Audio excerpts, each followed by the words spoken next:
The Wolverines are halfway through training camp, and we will get a progress report on this week's episode of Michigan Podcast next. But there's going to be one team that's going to play solely as a team. No man is more important than the team. No coach is more important than the team. The team, the team, the team. Looks deeper in the corner. Waits for it. It's caught. This is no time for that. In the pocket and a sack. Tim Jamison. Brady gets terrific. Throws it and in. Touchdown, Knight again. Schultz just before Brazil got him. And the leaping interception by Woodson. Harbaugh back to throw over the middle. Caught by Kubler at the 5 on his feet. Touchdown, Michigan. On its way. It's good. He's 5'7", 179 pounds, a junior at Michigan. But Jamie Morris packs a wallop, and he delivers for Bo Schembechler. And here's your first play. Pressure coming. Second. It is Glenn Steele, number 81, who fought his way through the traffic. Option. And Robinson calls his own number, and he's going to score. Oh, an easy touchdown for Robinson and Michigan. The MVP in today's ball game. You want to know who it is? I'm standing alongside his granddaddy, the quarterback Brian Greasy of Michigan.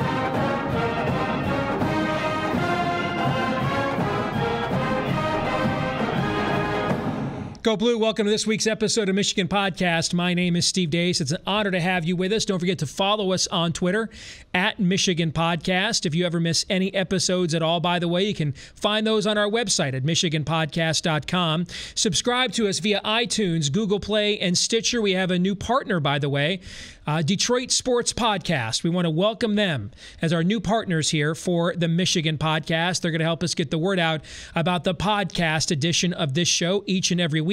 And then, of course, there's the old faithfuls, our original YouTube subscribers. We crossed over 21,000 views of our episodes so far. Pretty good for a little mom and pop stand like us, barely able to get the word out beyond word of mouth. Thank you to all of you. I try to respond to as many of the comments on our YouTube channel page as I possibly can. And click like on this video, share that link, subscribe to us on YouTube. The more people we can get access to what we're doing at Michigan Podcast, the more Michigan fans we can reach. I hear this so often, man, you guys do a great job. If only more people could hear about this. Well, that's where you come in. You can help us to reach more Michigan fans via the Michigan Podcast. Also, that leads me to a little housekeeping item to start things off. You know, a lot of you have said, hey, could you do more of these a week? Could you do more of this a week? And the answer is yes. And it ties into another question we get sometimes, which is, hey, how can we help you guys out? Well, this past week, we decided to start our own Patreon page for Michigan Podcast. If you like what we do, if you dig it, if you think we're a good information source, and you just want to, contribute $1 a month to what we're doing here as a way of saying thank you, that is greatly appreciated. Now, if you join our Patreon page for $5 a month, you're going to get access to what we're going to start September the 2nd, our Game Day Reaction Podcast. We will post that after every Michigan football game this fall. That'll be exclusive for our Patreon members, as well as access to my picks of all the big games in college football, my Stone Cold Upsets and Lead Pipe Locks that I put out each and every week. You'll get early access to all of those as well, exclusively through our Patreon page. So the description of this video contains the link to that page, or you can just go to Patreon and search for Michigan Podcast. Thank you for everything you're doing to help us get the word out. Coming up later on in this week's episode, Chris Balas of the Wolverine is going to take us inside Michigan training camp. But Want to start with some of the observations that were made over the weekend by the Big Ten Network. They are doing their annual camp tours, which are always must-see viewing if you are a Big Ten or even any kind of a college football fan. On Friday, they were at the University of Michigan's practice and then did a show Friday night where they shared some of their observations. I want to go through a few of those to open up our episode this week and comment on some of the things the Big Ten Network had to say. One of the things Howard Griffith pointed out is that he thought several of Michigan's newcomers were better than the guys that they lost. Now, we as fans like to say stuff like that. You know, we always think the new guy is younger, faster, more talented, and more athletic than the guy you replaced, right? There's two constants in college football fandom. Every team that wins a bowl game is a young team that has everybody coming back next year. Right? It's like the NFL never drafts anybody. I don't know what the hell they do with that NFL draft. 7 rounds every year, and they just sit around. Nope. All the good teams have everybody coming back, so we're not drafting anybody. But thank you for watching 19 hours on the NFL Network as we booed the commissioner every pick. I mean, every team says this. Every team that wins a bowl game is a young team that has everybody coming back next year. Everybody says that, right? That's one constant of college football fandom. The other is, well, these new guys were more highly recruited and they're better and more athletic. Now, sometimes that's true, particularly when you've had a coaching change in an elite school, like what you saw from Mike Shula and Nick Saban at Alabama, for example, or what you're seeing now with Jim Harbaugh from Brady Hoke. So that can be true, right? Just like it can be true that your team won a bowl game, so they have momentum going into the offseason, and they're a really young team, and they got a lot of guys coming back. That can be true. It just can't be true of every team. Okay, it can also be true that the young guys are better and more athletic. It just can't be true of every team. Well, it appears Howard Griffith is affirming some of what Michigan fandom is hoping, thinking, praying, that these new guys that were very highly recruited are as good, if not better, than some of the guys they're replacing. And hey, to be fair, we've even had some former Michigan players like Chris Wormley on his way out the door say, hey, next year's defense in 2017 might even be better than the unit we had in 2016. Also, Big Ten Network's Jerry DiNardo noted 3-hour practice at Michigan. Now, we've heard about these long practices, but DiNardo points out that they're done very uniquely. 3 different fields. And so the coaching staff essentially is given like a split squad in a spring training game. They're split up into a threesome. And that way, maximum amount of teaching goes on, maximum amount of reps for even young players that maybe aren't going to factor in heavily on the depth chart and come into play. You know that clip we played last week of Joe Klatt of Fox News? And we said, man, we hope this guy is prophetic when he says this. He said he thought Jim Harbaugh and his staff did the best job of developing talent of any team in college football. Well, one tool that you may have at your disposal to live up to that is you're not just doing 3-hour practices where guys are just running more gassers than everybody else, but you have split your team up onto different fields so that they're each getting the instruction and the reps and the accountability from the coaching staff that they need. And most football teams, particularly by this stage of camp, you know, you've already divvied up the most reps go to my 1s, the second most reps go to my 2s, and right on down the line. And that makes it harder for those guys that maybe aren't going to factor into the depth chart right away or maybe need more time to develop. That makes it harder for them to reach their potential. Well, if you're a young team like Michigan, if you're going to ask Eddie McDoom to go from being the jet sweep guy to now being a 30, 40, 50 catch guy, that's a big leap in any program. But maybe it's not quite as big at Michigan when the way you're constructing your practices allows for more repetitions and more time with the coaches and more teaching than you get at the vast majority of other schools. That's an excellent observation by Jerry DiNardo. He also went on to say that he thought both sides of the line of scrimmage for Michigan were deep and talented. The young players, he said, were as talented as advertised, and the young wide receiver core were impressive. So that's rhapsodic to Michigan fans. That is exactly what we wanted to hear, and we're hoping to hear once camp got underway. Next observation from DiNardo. He said, Coach Don Brown, our defensive coordinator, wants to play as many as 16 to 18 guys against spread teams. But then DiNardo added this, that Michigan has that kind of depth to go that far into its 2 deep. And you know what? We saw this last year. And we've pointed this out how many times on this podcast, these returning starters numbers, when so many of these guys played meaningful, key, vital snaps a year ago. So the returning starter number, given the amount of depth Michigan plays, because we have a coach whose outlook on football is the only way to get better at football is to play it. So a lot of guys have had meaningful game action. They're not going from nobodies to guys being counted on. Next observation. Dave Rebson pointed out in an interview, in fact, John O'Korn admitted this in his interview with Dave Rebson on Big Ten Network. He said, hey, Wilton Spate and I weren't exactly buddies while we were competing last year. I found that to be interesting because, a lot of times as fans, again, this is another fan myth.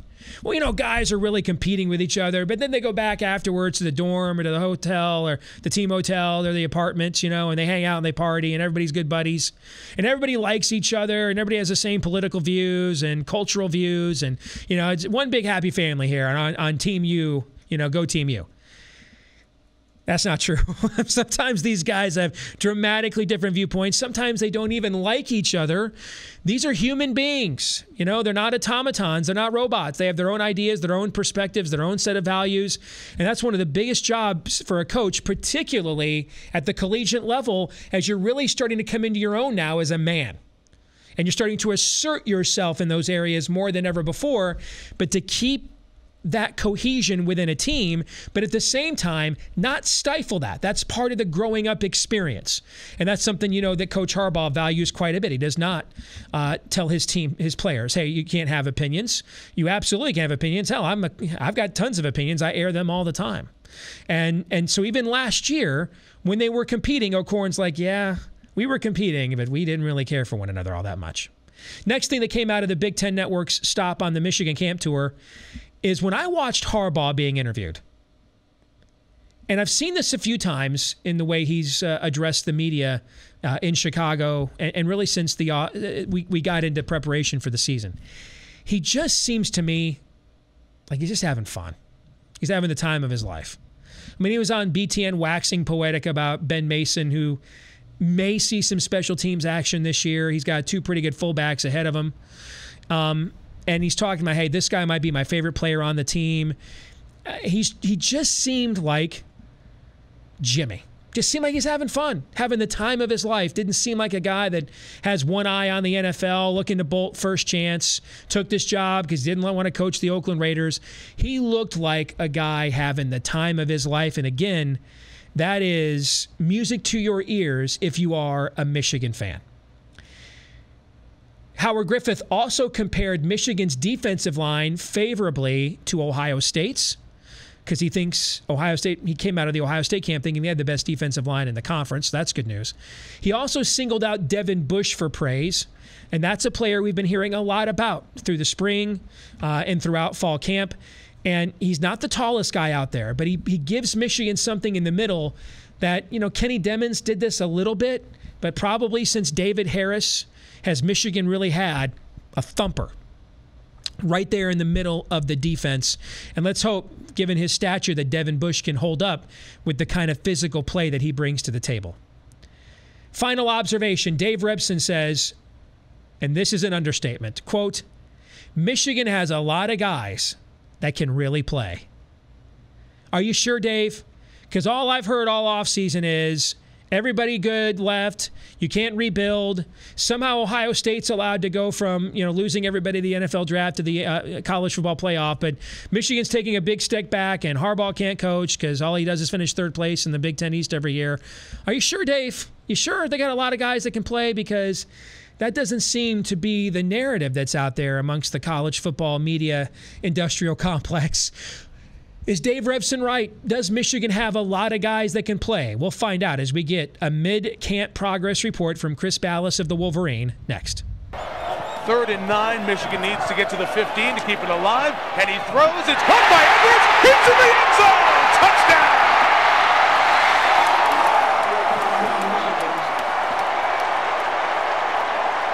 Michigan must go for 2. They're 2 for 3 going for 2 this year.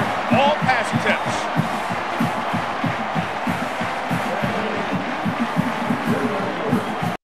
Back here on Michigan Podcast with Chris Balas from the Wolverine. And yes, We are absolutely going to get a mid-camp check-in from Chris. But, Chris, we got to get to a far more important story now that we have you here with us. Because if I have my history right, I do believe you are a proud working alumnus of the Let's Go Blue store in suburban Grand Rapids, Michigan back in the day. Is that true, Chris? Absolutely, man. In fact, I managed that store for several summers when I was in college and had a ball with it, man. Now, the owner, who was Dave Durwich, passed away a few years ago, unfortunately, but he was a great friend. And in fact, I wrote a business plan to buy that store out of college, and didn't work out, and the store's no longer there. But did you used to frequent that store, Steve? You want to know how I know this, Chris, is because when you left, Mr. Durwich brought in a few people to interview, to work, to assist him in the store.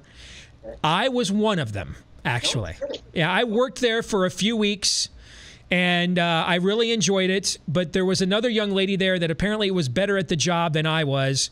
So after I was there for a few weeks, Dave said, because, you know, he used to play the old games on the VCR on that TV behind the cashier counter, right? You know? Yeah, he goes, man, every time I turn around, you're watching the games on the counter and not working. All right, so you have to go away now, which I think was his way. And he gave me a Go Blue. I think that was his way of firing me at the time, Chris. Well, if the girl was nice looking, then you didn't have a shot. That's true. And as I recall, Michelle Rodriguez was her name. We went to high school together, and yes, she was not displeasing to look at. Yes, so no shot at all. And what are you supposed to do when they put on a Michigan game, right behind you? I know. I mean, it's the middle of summer. Do I want to ring up a T-shirt or watch Rick Leach drop a dime on Ohio State again? That's a pretty easy call, right? Especially when you're 17 years old. I mean, we're victims here, Chris. Victims of our own allegiance to our favorite school. We can't be held accountable for our lack of productivity. That's how it works nowadays. Exactly. All right, so now that we've got something in common, you actually worked at this place where I got fired from, and we've made a love connection.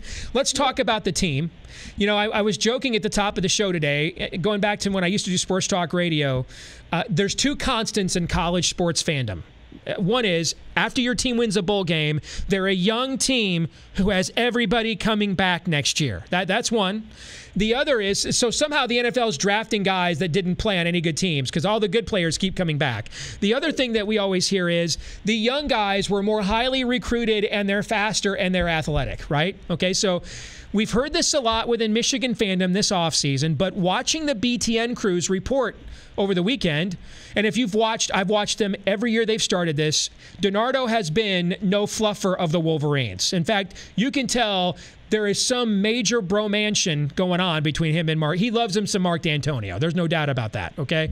But him and Griffith were both adamant, and Revson as well. I mean, Griffith went so far as to say he thought several of these young players were better than the guys Michigan lost. I know we kind of rolled our eyes last January when Chris Wormley, on his way out the door to the NFL, said, I think they might be better on defense next year. We're like, okay, yeah, whatever. But could there be some truth to this, Chris, now that we're halfway through camp?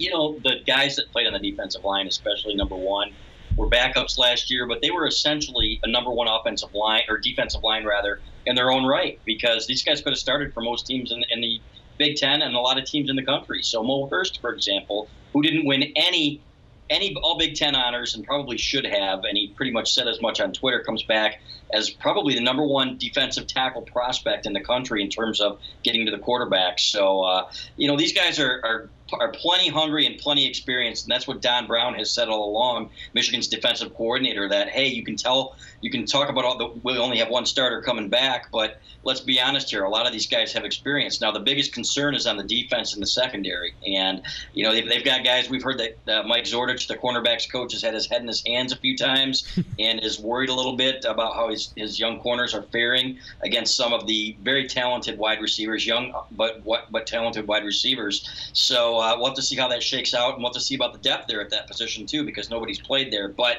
as far as athleticism is concerned, I don't think there's any question that the guys they're bringing in now are probably a little bit above, a notch above some of these guys, a lot of whom are now playing in the NFL. So a question I got a few weeks ago on the Michigan podcast about the DBs, I'll throw it your way, Chris, get your response. One of our viewers asked me, hey, is it easier for freshmen to come in and contribute when you play a more aggressive scheme, when you're playing man-to-man more often, as opposed to when you're playing a more complicated scheme with zone coverages and communication and being in the right spot at the right time and anticipation? Maybe it just takes more time to develop those instincts. Experience is more of a factor. Does that rule of thumb apply here, or because of sort of this hybrid of blitzing scheme, but with complicated coverages behind it that Don Brown plays, is that maybe tried and true as a mitigated somewhat? I think it's a fair question, and I think it's a great question, as a matter of fact. But you're putting these young guys on an island now. You remember the Michigan State game a couple of years ago when they couldn't run the ball, and their offense was to throw against Jordan Lewis to Aaron Burbridge and throw up some of those 50-50 balls, which we're going to see from Penn State and some other teams this year. Those guys are on an island, and they're going to have to rise to the occasion. So, and what Don Brown told the Big Ten Network guys the other day, he said, we're not scaling anything back. He said we are going to probably blitz 52% of the time. He said he likes 1 out of every 2. That's great. He said, but they're not going to back down on the 90% press coverage either. So there's still a lot to learn. It's not just, okay, go there and cover this guy, cover that guy. Those 4 guys have got to start learning how to work together, and there's absolutely no chemistry among them. I remember talking to Marcus Ray in the offseason and saying, how hard is it when you have 4 guys that have never played together before to really get going right from the get-go? And he said there's going to be a learning curve there. And we're starting to hear some of that from camp, that the front 7 is looking really good, that the back 4 has some work to do. In terms of, not playing a whole lot of zone, I understand that argument as well, but do I think it's any easier? Absolutely not, because there's just that much more pressure on those guys to perform when you're playing press man coverage 90% of the time. The one thing I think, regardless of that whole zone or man-to-man with young DB argument, that you fall, whichever side of that argument you fall down on, I think every defensive coach in America for any team, if you took them aside and asked them, hey, would you rather have a dominant front 7 and a bunch of question marks in the secondary, or a dominant secondary and a bunch of question marks in the front 7? Chris, all of them.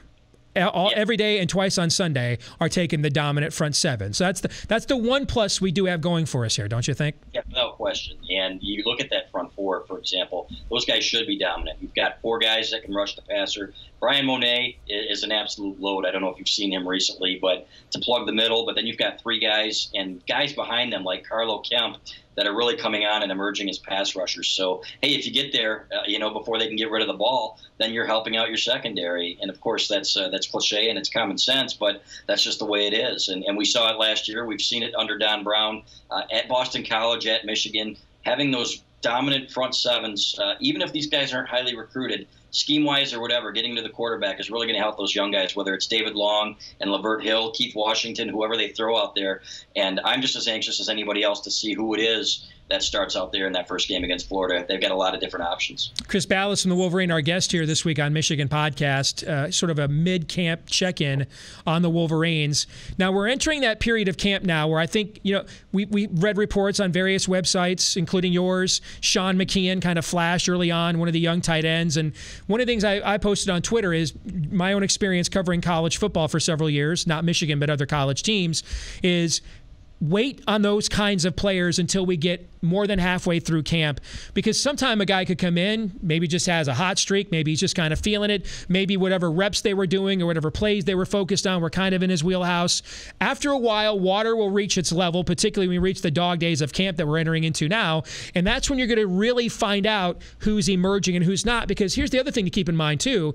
Every time we see a video of Oliver Martin jumping over a couple of Wolverine DBs, well, that's a great play, but that also means those DBs didn't make a good play. When you watch Aubrey Solomon throwing somebody to the ground, that's Ben Bredesen. That's our own offensive lineman. So we always have to kind of temper what we feel about and think about these highlights in August when we're not looking at preseason games where we're doing this to guys in other uniforms, but we're doing this to the guys in our own. So how do you guys at the Wolverine, how do you filter in and around that, knowing that for every positive action, that's a negative reaction to somebody wearing the same uniform and vice versa? That's a great question, too, and we were talking about this at lunch today, as a matter of fact. You talk about the Oliver Martin play, for example, and I don't care who the defensive back is. When you're reaching over somebody like that and making an athletic play like he did, that's a great catch. But the guy's got his back to the play, and I don't even remember who the defensive back was. I didn't catch the number in the play, but I'm thinking, man, no wonder Mike Zordich has his head in his hands, because that's poor defense. Yes, it was a great athletic play, but that's poor defense. And you're wondering if these young wide receivers are just that good. From everything we've heard, they're outstanding. Donovan Peoples-Jones, we've heard Tariq Black, who was a 4-star, not a 5-star like Peoples-Jones, is even better than Donovan Peoples-Jones has been, that this kid's going to be an absolute stud, that Nico Collins, another 4-star, is going to play, that they have so many wide receivers now that it's really tough for these young defensive backs. At the same time, these guys are still true freshmen. You would love to see these young guys, these cornerbacks like David Long, like Lavert Hill, have a little bit more success to feel a lot better about going into the season. So the same way with the offensive line and the defensive line. Maurice Hurst talked about the offensive line, and he said this is the most improved position group that we've seen. Well, it couldn't have been much worse, let's be honest. They weren't terrible, but they weren't great by Michigan standards, which is where they need to be to win championships. So they talk about iron sharpening iron and everything else, but I think it's really good for the offensive line, for example, to be going against what should be one of the best front fours in the country, because I don't think they'll face another one like that all year until they get to Ohio State. It's only going to make them better. But I think it's a great question, and there is cause for concern, at least from what we understand in the secondary when it comes to covering that plethora of receivers that they have out there. Wilton Speight in the offense. Is he being unfairly maligned? I mean, let's face it, he was brutal. I mean, he was brutal, 2 words, in the spring game. And I'm always telling fans, don't make too much out of the spring game when some guy does great. When it's set up, well, if he does great when it's set up for him to be great, that's good. When he does bad when it's set up for him to be great, that's not good. And that was not an inspiring performance. But you go back and look at what he did in game action last year. Now, Iowa, he wasn't good, but the entire offense wasn't good. Florida State, I thought his performance in that game, given the sieve-like blocking that went on in the first half, was pretty damn close to heroic. I thought his performance against Ohio State, given coming off the injury and the caliber of defense he was playing in that environment, was heroic. That pass he made in overtime there to tie it was one of the most clutch passes I've seen. Maybe that might be the most clutch pass a Michigan quarterback has thrown since Chad Henne was in a Michigan uniform. But still, his numbers, I think he led the Big Ten in third down passing efficiency. He was third team all Big Ten. But there's this notion out there that he's reached his ceiling. Other guys maybe that have been more highly recruited see that as Brandon Peters are going to be required of that spot to go to the next level. I know this. Most fans would take 18 touchdowns and 7 interceptions right now. But given the lack of proven productivity around him, you do get the sense if this team's going to meet expectations, he's going to have to be better than that, Chris. Yeah, without question, and he's going to have to take another step. But how many people expected him to be in this situation? I think I wrote it one time that he would never take a meaningful snap at Michigan, and obviously I was proven wrong there, and gladly so. He's a great kid, and he's a great leader, and the kids love him. So I do think that he was unfairly criticized in a lot of ways. And if you look at the spring game, you look at the defense that he was going with compared to who Brandon Peters was going against, who John O'Korn was going against. He was facing the #1 defense. Khalid Hudson was in there all the time. Rashawn Gary getting after him. Maurice Hurst, they were right in his grill. And that is not to try to defend what he did. He had a terrible game. There's no question about it. And I know that the coaching staff, too, was not pleased with him because they understand, and Jim Harbaugh more than anybody understands, that you have got, if you're the Michigan quarterback, you have got to want to win at everything you do. That's whether it's hot dog eating contest, whether it is the spring game, no matter what. And didn't get that sense from Wilton Speight after that game when he kind of said, well, you know, it is just the spring game. It's really not that big of a deal. It was a big deal to them. But from what we understand, he's done everything right in the summer. He has the trust of his teammates. And in speaking to these guys on and off the record, on the record, you're not going to get much honesty, let's be honest, in a camp. But off the record, when you talk to these guys, they say this guy's taken another step in the right direction, is really doing a great job with these young receivers, considering that he hasn't thrown to them in game situations before. So flat out, Wilton Speight's going to be your quarterback. I don't think it's a real close competition. I think John O'Korn has made strides, but Wilton Speight's the guy, and I expect him to take steps forward. And let's be honest here, he was one badly called game against Ohio State from reaching the Big Ten championship game in his first year. There's no reason that he cannot lead this team to a title. Who are the go-to? We have a lot of potential, a lot of talent on that side of the ball and both sides of the ball. But the question really, I think, becomes who does what? What are the roles? You know, I was just watching the other day the 2002 Washington-Michigan game when Phil Brabbs came off the bench after shanking a couple of kicks and hit that clutch kick right there to win it at the very end. And I was reminded that whenever number 27, Calvin Bell, came in the game, you knew it was either an end around or a fake end around. That was his role. And if Michigan fans, you kind of see that all the time. You roll your eyes when we know what's coming. But there's a certain comfort in guys knowing what their roles are. So 3rd and 3. Who's the running back that ekes out an extra yard? 3rd and 5. Who's the go-to wide receiver? Who's the guy that stretches the defense so one of this battalion of tight ends can find some open space, at mid-range underneath? Who are those guys? Do we know that yet, Chris? Yeah, I don't think we do. And that's the beauty of this team and what they're talking about is that they've got so many options now. Eddie McDoom's going to be your Calvin Bell, right? The guy that goes into the game and you know that he's going to run a reverse or he's going to be that guy that runs the end around. But who's going to emerge as that number 1 receiver? And I've written this. I think it's going to be the first year ever that a freshman receiver leads this team in receiving. Now, you've got Grant Perry coming back, who is still somewhat of a role player, but you've got such explosive guys like Donovan Peoples-Jones and Tariq Black, like who we mentioned before. I think one of those guys is going to emerge as the number 1 receiver on this team, which is a little bit scary. What you're asking of a true freshman when you've had guys like Anthony Carter been here in his first year, did some good things and a couple great things, but didn't put it all together for an entire year. Braylon Edwards barely did anything in his first year. David Terrell, of course, had other guys playing in front of him. See, that's where we're a little bit different right now. You don't have any proven receivers coming back. So I think it's going to be one of those true freshmen. And when it comes to running backs, I don't think Ty Isaac, for his size, is really that one guy who gets going quickly enough that he's going to get you that yard. We've heard Kareem Walker hits the hole really well, that he's really improved in that area. But your two guys are going to be Chris Evans and Karan Higdon. Chris Evans can make a guy miss if he gets into the backfield. You don't have a whole lot of guys on this team. I think Higdon and Evans are really the two right now that can really make a guy miss. So those are going to be your go-tos. I think Chris Evans is going to lead this team in rushing. I think Karan Higdon, though, is going to be one of the bigger surprises on this team and what he brings. He really came back in great shape, has had a really good camp. Again, off the record and speaking to a lot of people, he is right there with Evans as a guy that you really want in that game who has really taken a step in terms of maturity and improving and upping his game.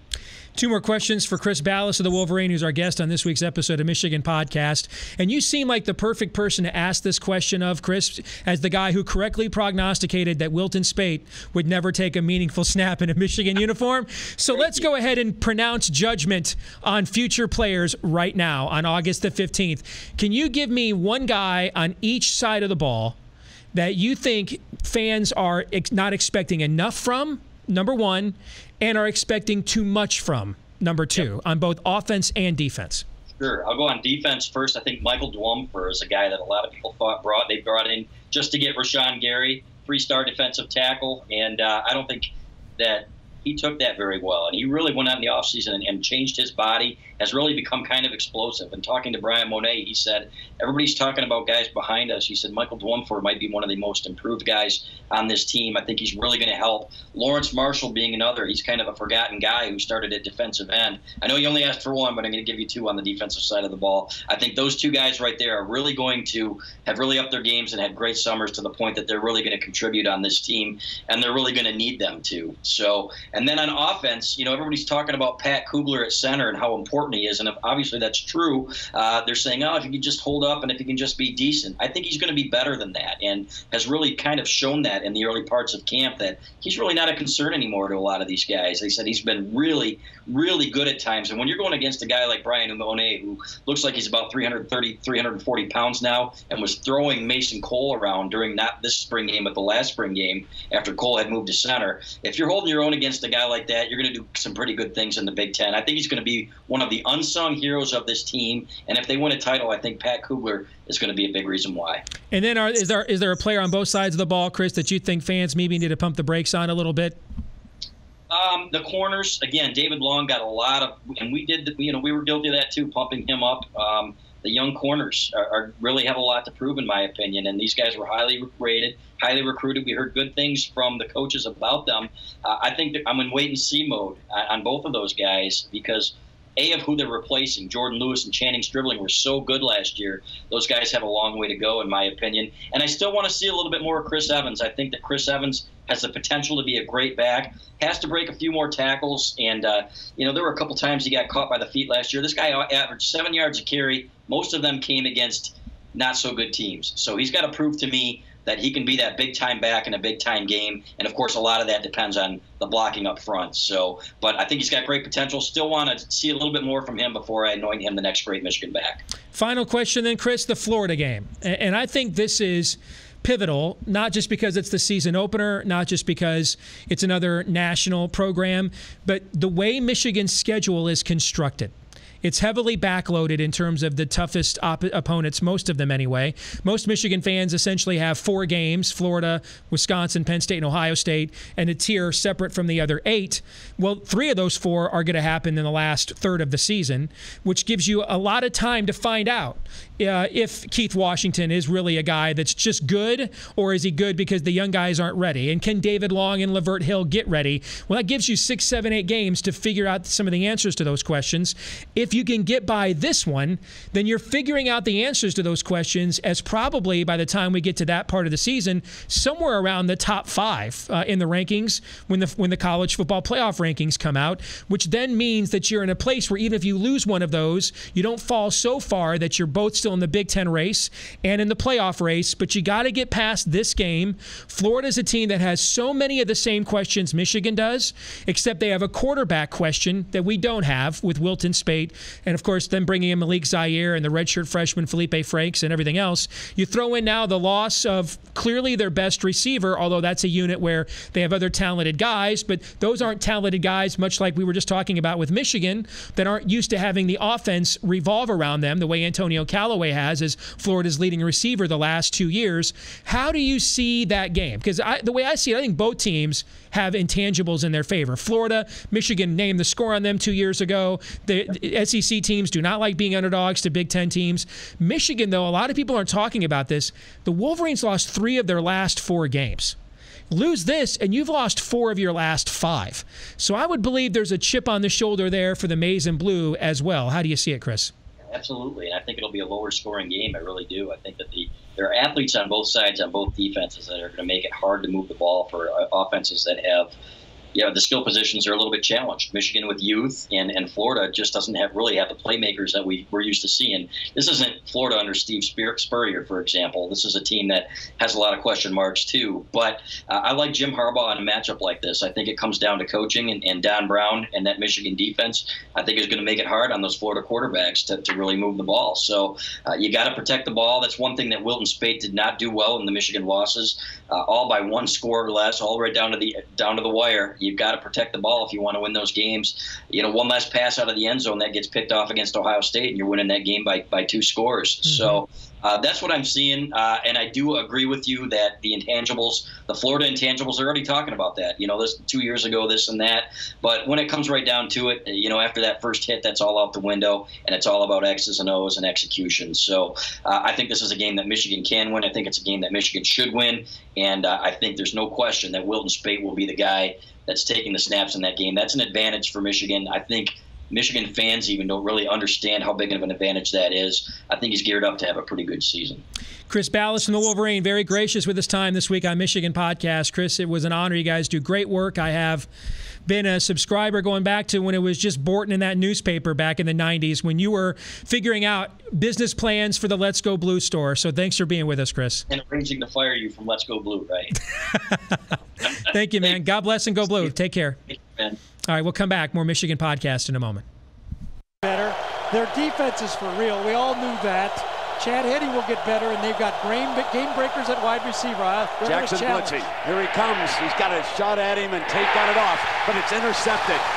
Picked off by Grant Mason, and Mason battles inside the 5. Got it.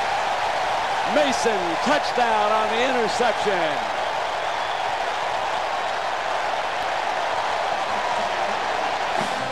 Pressure coming from the backside, ball thrown behind the receiver. Tate tries to pick it up, throws the ball to a spot. It's the wrong spot, and Grant Mason. Look at this. Look at the Michigan defenders trying to find blocks. Look at that guy's elbow right in the middle of that picture, but he gets it.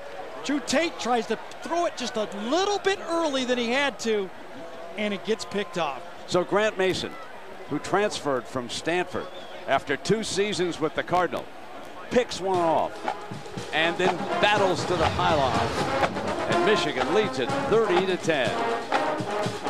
This week's Twitter results from our followers at Michigan Podcast. We asked you, based on what you're hearing / reading, what's the biggest story of Michigan football's fall camp thus far? 11% of you said the so-called quarterback battle, and I say so-called because I've never really believed it really is one.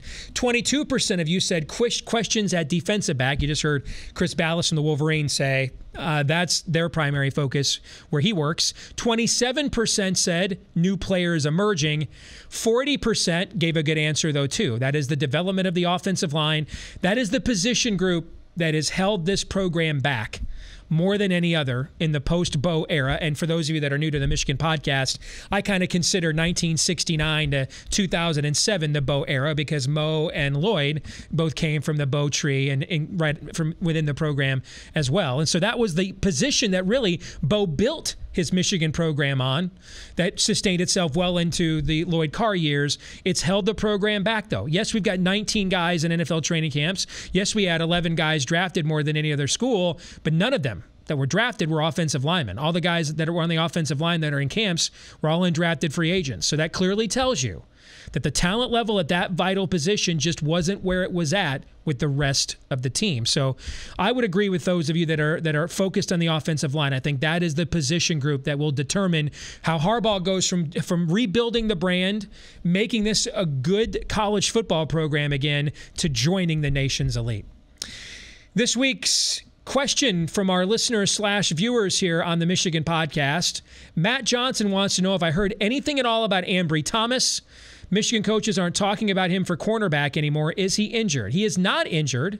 Ambry Thomas, of course, one of the most highly recruited corners in the Midwest, maybe in the country, in the class of 2017. Early enrollee out of Detroit. I just think it's kind of a jumbled mess there right now. You just heard Chris Balas of the Wolverine talk about that. They had two guys that were also very highly recruited, another fellow Detroit kid, Lavert Hill, and then David Long out of California. I think the expectation, or at least the hope, was that those guys would get groomed for a year and would be ready to step right in. Like, for example, what you're going to see out of Khaleke Hudson and Devon Bush. Doesn't sound like we're quite there yet. Now, hopefully, that week one against Florida, even without Antonio Callaway, they're going to have some very talented receivers. But what's the timing level there at the quarterback position? If it's Felipe Frakes, he's never played a college football game. So you're not sure that he hits the ground running. If it's Malik Zaire, well, as I pointed out to you guys before, he's really played 3.5 games of meaningful action. He played a couple of spot plays against Texas last year, and that's it. He's been on campus for a few weeks. Well, Jake Rudock was only on campus for a few weeks. Well, two things. One, Jake Rudock was playing in the exact same offense, just with better coaching that he was playing at Iowa. Two, do you guys remember how Jake Rudock played the first few weeks? All right, Jake Rudock threw 3 interceptions against Utah. You guys were screaming at me on Twitter, why aren't we benching him? All right, so he was not good the first few weeks. Now, the last month of the year, he made himself NFL money. He was tremendous. But the first few weeks, he was not very good. And he was not very good stepping into a system exactly like what he was running at Iowa. Well, Malik Zaire is stepping in for a few weeks running a totally different system than when he was running at Notre Dame. So that could be the one saving grace. That could offset some of the questions Michigan has in the secondary, because Florida's passing game is probably going to be a lot better 4 or 5 weeks from now than it will be that very first week of the season. Double tight end on first down. The pitch back to Henson. They've been working on it. Henson going for it all. He's got Terrell in the end zone. Touchdown.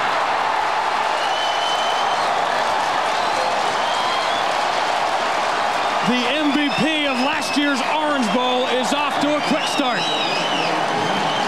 31-yard touchdown catch for David Terrell. Well, we've seen this type of catch many times from David Terrell. The Ohio State game, the winning catch against Wisconsin, and watch the way he plays the ball in the air. Larry Kesher all over him. The arm strength for Henson was a key as well.